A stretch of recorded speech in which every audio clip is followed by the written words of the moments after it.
Cette nuit, j'ai rêvé, pour la première fois, à l'un des épisodes les plus tristes de ma vie. Quand j'avais 17 ans, mon père, pour se débarrasser de moi, avait appelé un après-midi police secours et le panier à salade nous attendait devant l'immeuble.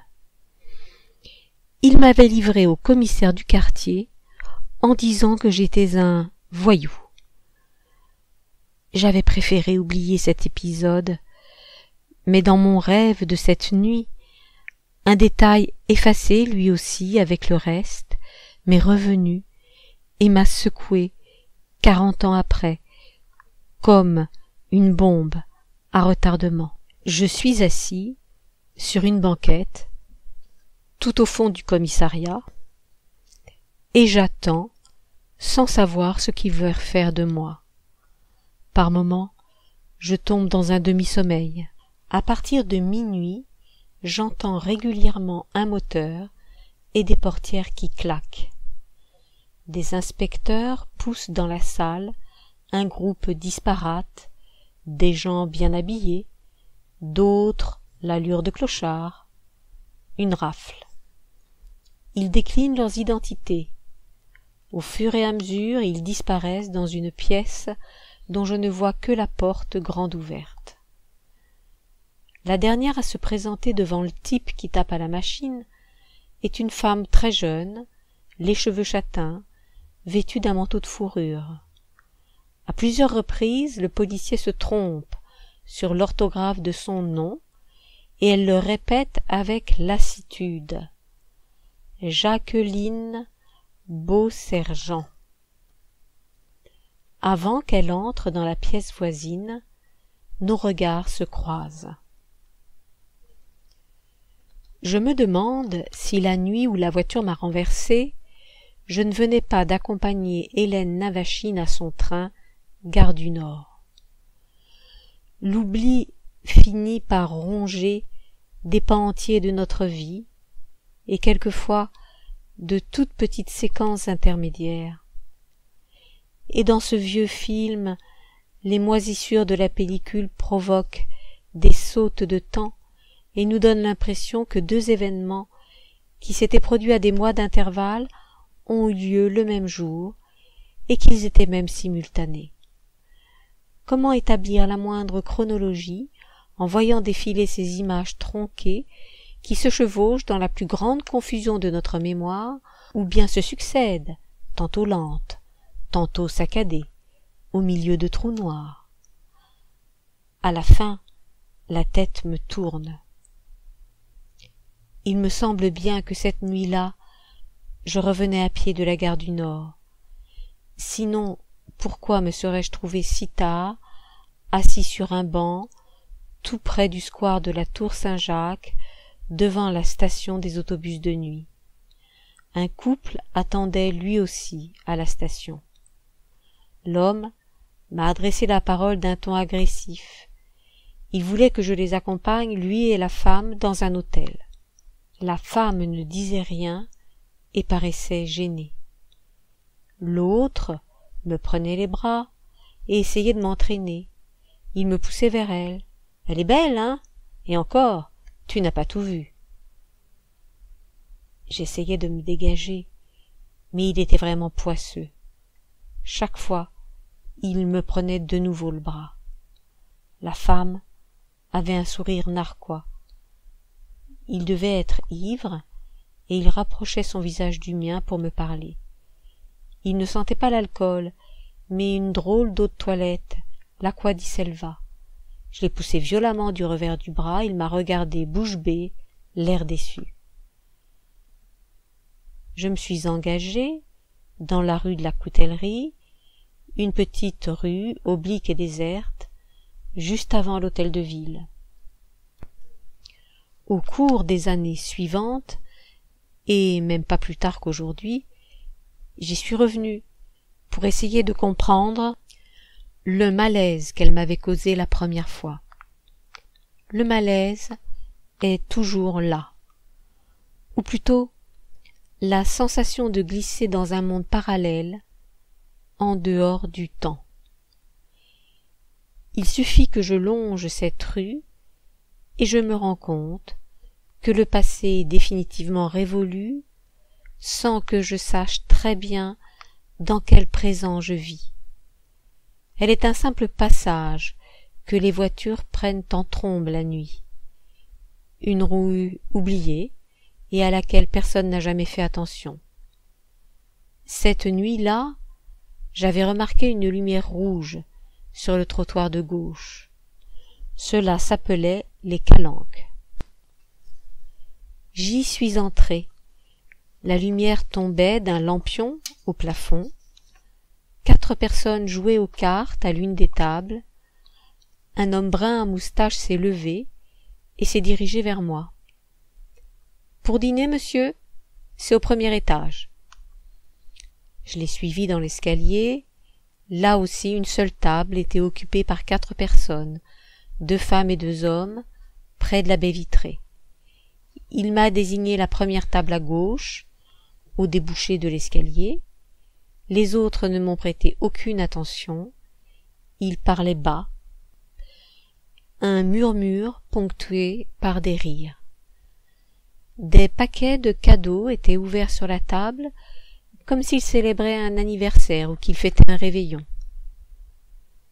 La carte du menu sur la nappe rouge, j'ai lu Vaterzoi de poisson. Les noms des autres plats étaient écrits en caractères minuscules que je ne parvenais pas à déchiffrer sous la lumière vive, presque blanche. À côté de moi, il pouffait de rire. Vaterzoi de poisson. Je me suis demandé quels pouvaient bien être les clients de cet endroit. Les membres d'une confrérie qui se communiquaient l'adresse à voix basse, ou bien, le temps n'ayant plus cours dans cette rue, des gens égarés autour d'une table pour l'éternité. Je ne savais plus très bien pourquoi j'avais échoué ici. Sans doute était-ce le départ d'Hélène Navachine qui me causait ce sentiment de malaise. Et puis, nous étions un dimanche soir, et les dimanches soirs laissent de drôles de souvenirs, comme de petites parenthèses de néant dans votre vie. Il fallait rentrer au collège ou à la caserne. Vous attendiez sur le quai d'une gare dont vous ne vous rappelez plus le nom. Un peu plus tard, vous dormiez d'un mauvais sommeil sous les veilleuses bleues d'un dortoir. Et maintenant, je me trouvais aux calanques, assis à une table recouverte d'une nappe rouge, et le menu proposait un vaterzoi de poisson. Là-bas, il pouffait de rire. L'un des 2 hommes s'était coiffé d'un bonnet d'astrakan noir, ses lunettes et son mince visage français contrastaient avec cette coiffure de lancier russe ou polonais. Une chapska. Oui, cela s'appelait une chapska. Et il se penchait pour embrasser sa voisine blonde au creux de l'épaule, mais elle ne se laissait pas faire, et les autres riaient. Avec la meilleure volonté, il m'était impossible de partager leur rire. Je crois que si je m'étais avancé vers leur table, ils ne m'auraient pas vu, et si je leur avais adressé les paroles, ils n'auraient même pas entendu le son de ma voix. J'essayais de m'attacher à des détails concrets. Les calanques, 4 rue de la Coutellerie. Le malaise venait peut-être de la situation topographique de cette rue. Elle débouchait sur les grands immeubles de la préfecture de police au bord de la Seine. Aucune lumière aux fenêtres de cet immeuble. Je restais assis à la table pour retarder le moment où je me retrouverais seul dans les parages. Même la pensée des lumières de la place du Châtelet ne me rassurait pas.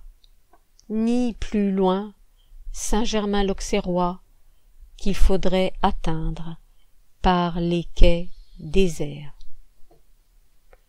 L'autre avait retiré sa chapska et s'épongeait le front. Personne ne se présentait pour prendre ma commande. D'ailleurs, j'aurais été incapable d'avaler la moindre bouchée. Un vatozoi de poisson dans un restaurant qui s'appelait les Calanques se mélange avec quelque chose d'inquiétant. J'étais de moins en moins sûr de pouvoir surmonter l'angoisse des dimanches soirs. Dehors, je me suis demandé s'il ne fallait pas attendre de nouveau l'autobus de nuit. Mais une panique m'a pris à la perspective de retourner seul dans ma chambre d'hôtel. Le quartier de la Porte d'Orléans m'a soudain paru lugubre, peut-être parce qu'il me rappelait un passé récent. La silhouette de mon père s'éloignant vers Montrouge, on aurait cru à la rencontre d'un peloton d'exécution, et tous nos rendez-vous manqués dans les ailleurs, rotondes et les terminus de cet arrière-pays. C'était l'heure où j'aurais eu besoin de la compagnie d'Hélène Navachine. Avec elle, il m'aurait semblé rassurant de revenir dans ma chambre, et nous aurions même fait le chemin à pied, à travers les rues mortes du dimanche soir. Nous aurions ri encore plus fort que le type en chapska et ses convives tout à l'heure aux Calanques. Pour me donner du courage, je me suis dit que tout n'était pas aussi funèbre que cela dans le quartier de la Porte d'Orléans. Les jours d'été, là-bas, le grand lion de bronze était assis sous les feuillages, et chaque fois que je le regardais de très loin, sa présence à l'horizon me rassurait. Il veillait sur le passé, mais aussi sur l'avenir. Cette nuit, le lion me servirait de point de repère. J'avais confiance dans cette sentinelle. J'ai pressé le pas jusqu'à Saint-Germain-l'Auxerrois. Quand j'ai atteint les arcades de la rue de Rivoli, alors c'était comme si l'on m'avait réveillé brusquement. Les Calanques, le type en chapska qui essayait d'embrasser la blonde. Le long des arcades, j'avais l'impression de revenir à l'air libre. À gauche, le palais du Louvre et bientôt les Tuileries de mon enfance. À mesure que j'avancerais vers la Concorde, je tâcherais de deviner ce qu'il y avait derrière les grilles du jardin dans l'obscurité. Le premier bassin, le théâtre de verdure, le manège, le deuxième bassin. Il suffisait maintenant de quelques pas pour respirer l'air du large, tout droit, et le lion, au bout, assis en sentinelle au milieu du carrefour. Cette nuit-là, la ville était plus mystérieuse que d'habitude, et d'abord, je n'avais jamais connu un silence aussi profond autour de moi, pas une seule voiture. Tout à l'heure, je traverserais la place de la Concorde, sans me soucier des feux rouges et verts, comme on traverse une prairie. Oui, j'étais de nouveau dans un rêve, mais plus paisible que celui de tout à l'heure aux Calanques. La voiture a surgi au moment où j'atteignais la place des Pyramides et, en éprouvant cette douleur à la jambe, je me suis dit que j'allais me réveiller.